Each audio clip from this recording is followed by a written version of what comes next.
Inglaterra, siglo XVIII. El país era protestante. Sí. Se había armado un lío, qué sé yo. No somos más católicos, somos protestantes, somos anglicanos. Listo. Después, el rey era Carlos II, el rey de la Restauración. Había habido una república con Cromwell y una restauración con Carlos II, que un día se murió.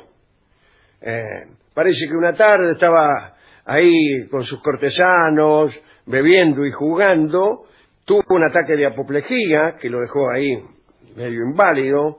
Los médicos le encajaron remedios que resultaron más bien torturantes. Empezó entonces una agonía que no duró mucho. Cuentan que Carlos II no permitía que nadie lo viera y se disculpaba todo el tiempo por la incomodidad que podía causar en los demás con su estado. Cuando supo que estaba por morir, pidió que lo encerraran en soledad. Decía que la muerte lo avergonzaba. Y bueno, hasta que al final se murió nomás en el año 1685. Carlos II no había dejado herederos y eso era un problema, ¿no?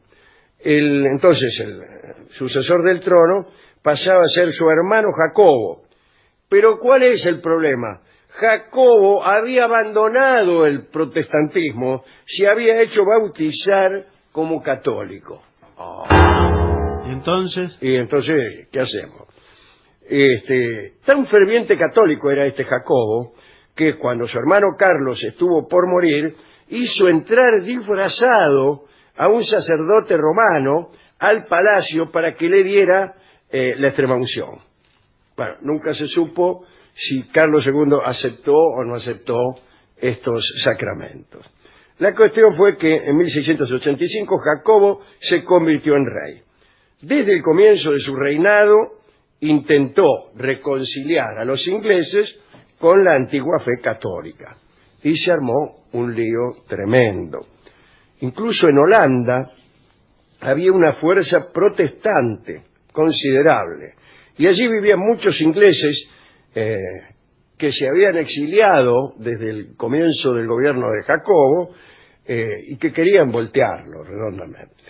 Uno de esos exiliados era James Scott, el duque de Monmouth. ¿Y quién era este muchacho? Era hijo ilegítimo del rey anterior Carlos II, un hijo que había tenido con un amante que se llamaba Lucy Walter. La historia que vamos a contar, conocida como la Rebelión de Monmouth, es el intento de este hijo de Carlos II de legitimarse, de ganar el trono para sí y sacar al tío católico, el Jacobo, del poder. El amor, vamos a decir esto, ¿no? El amor de Carlos II con esta chica Lucy, la mamá de Scott, fue breve. El rey la dejó poco antes de que ella muriera de sífilis, discúlpeme. Sí. Pero ahí quedó el hijo, James Scott, que nació en Rotterdam en 1649, y mientras su papá, Carlos II, era rey, a este muchacho James no le iba mal, recibía cuidados, riquezas, donaciones. En 1663, cuando tenía 14 años, James Scott fue nombrado duque de Monmouth con los títulos subsidiarios de conde de Doncaster y barón de no sé dónde. Vamos, que era un par de Inglaterra. También fue nombrado caballero de la Orden de la Jarretera. Sí, muchos títulos.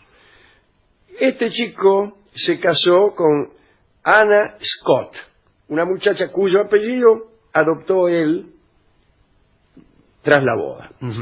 Se casó y adoptó el apellido de su mujer.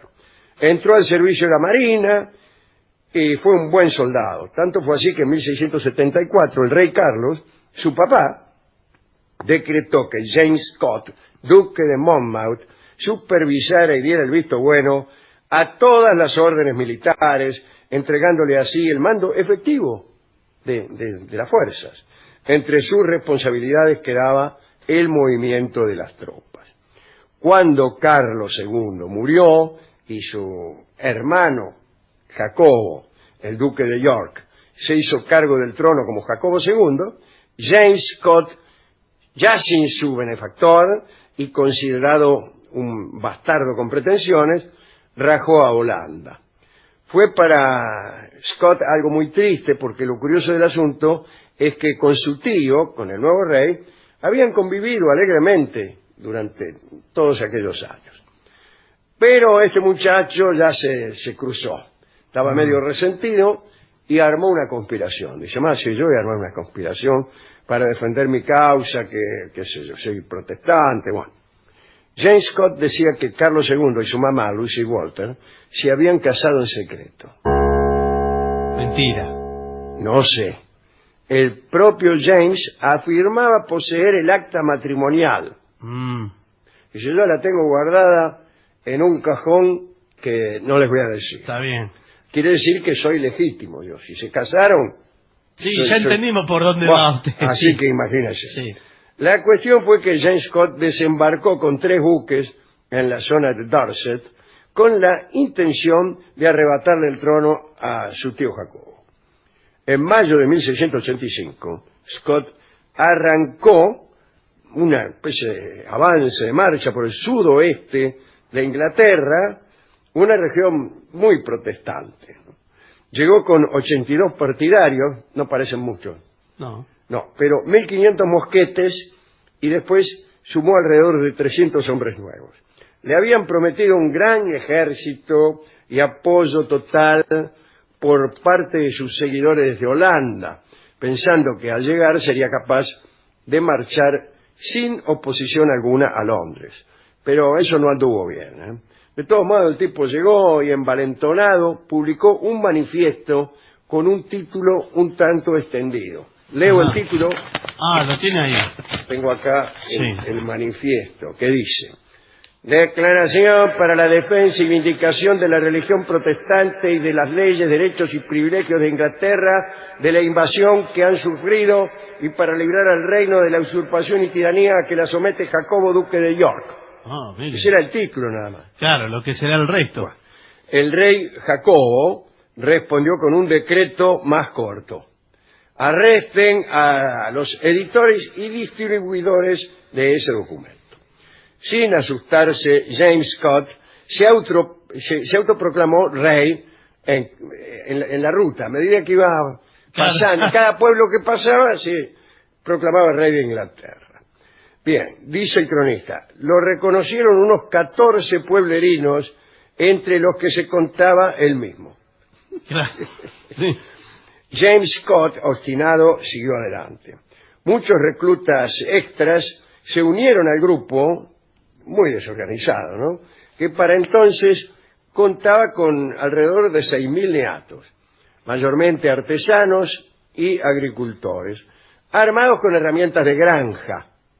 Uno de ellos era el joven Daniel Defoe, el autor del Robinson. Bueno, el 6 de julio de 1685, los ejércitos oficiales del rey y los ejércitos del pretendido rey Scott se enfrentaron en la batalla de Sedgemoor. Las fuerzas de Scott eran muy inferiores a las del ejército regular y sufrió una derrota contundente. Scott, duque de Monmouth, fue capturado en Ringwood. El rey Jacobo tomó la decisión de conceder una audiencia a su sobrino, a pesar de no tener intención de otorgarle el perdón. No lo iba a perdonar, pero lo recibió. El prisionero imploró clemencia sin éxito e incluso se ofreció a convertirse al catolicismo. Mire, ya si quiere, dice, ya que estamos. Ya que si quieren me convierto al catolicismo y chao. Pero fue en vano. James Scott, duque de Monmouth, fue condenado a muerte y la orden debió cumplirse el 15 de julio de 1685 en la colina de la Torre, una elevación, Tower Hill, una elevación ubicada al noroeste de la Torre de Londres.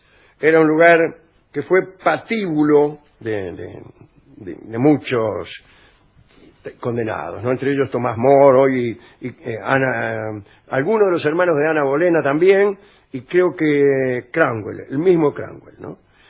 Poco antes de la ejecución vinieron a visitarlo unos obispos. Turner y Ken, pero él rechazó, que eran los católicos. Claro. Él rechazó la comunión, dice, si no me van a perdonar la ¿Para vida... qué quiero yo? ¿Qué quiero? Sí, Bueno. sí. Y se negó a reconocer que su rebelión fuera pecado. La pena fue la decapitación, y en ese momento también, medio que se rebeló. Dice la crónica que el verdugo necesitó 5 golpes de hacha para separarle la cabeza de su cuerpo. Es decir, no puso voluntad. Sí. Bueno. El Estado le confiscó a Scott el ducado de Monmouth, pero los títulos subsidiarios, el conde de Doncaster y barón de no sé dónde, fueron devueltos a su nieto, Francis Scott II, en 1743, mucho después. Bueno, ¿a quién le importa? Bueno, sí, a él. La mayoría de los complotados también fueron ajusticiados y algunos fueron vendidos como esclavos a mercaderes de las Islas Barbados, que me imagino que pasarían justo por ahí. Sí, qué mal que le salió, ¿no? Sí, Toda le la- salió mal la todo campaña. al tipo este. Parece que fue tremendo todo aquello.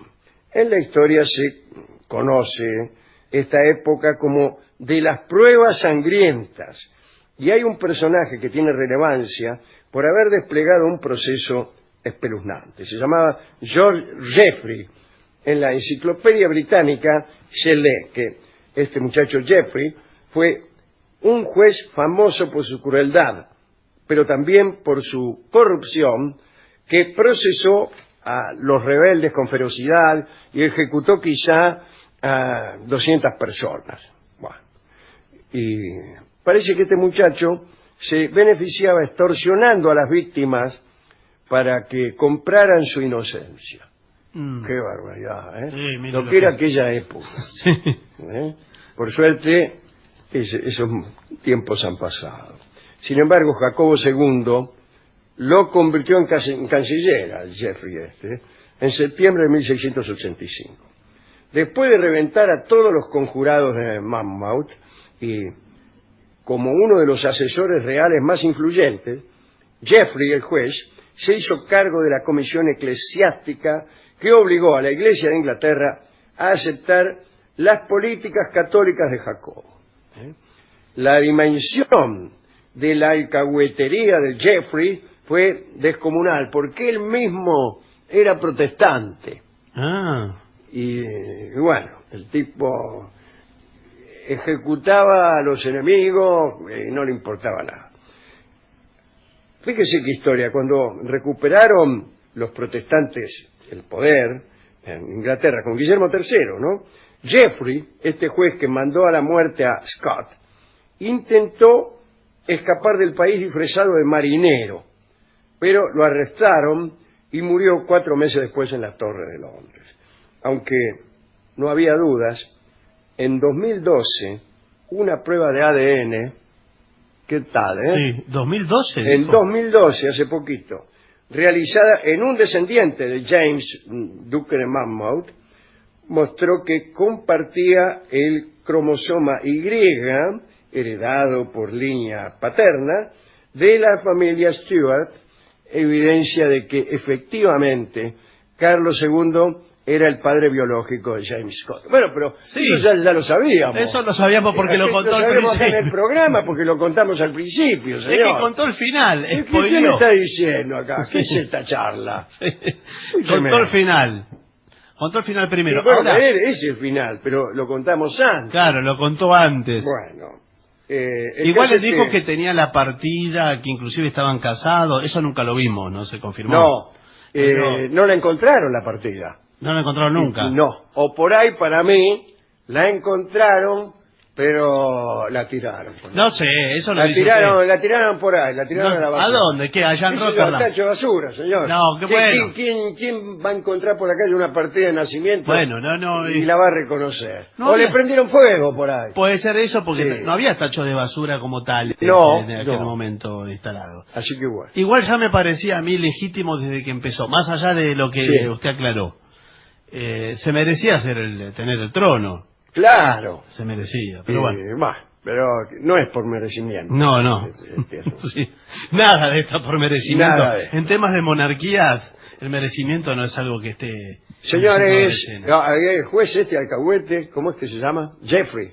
Ah, creí que me hablaba de la actualidad. No, estoy hablando del Sí. siglo XVII. Sí. Qué cosa, qué porquería. Qué bárbaro, menos mal que uno nace en plena civilización. Sí, no tiene que aguantar esa clase de tipo.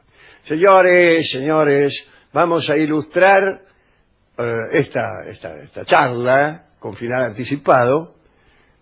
¿Con qué cosa?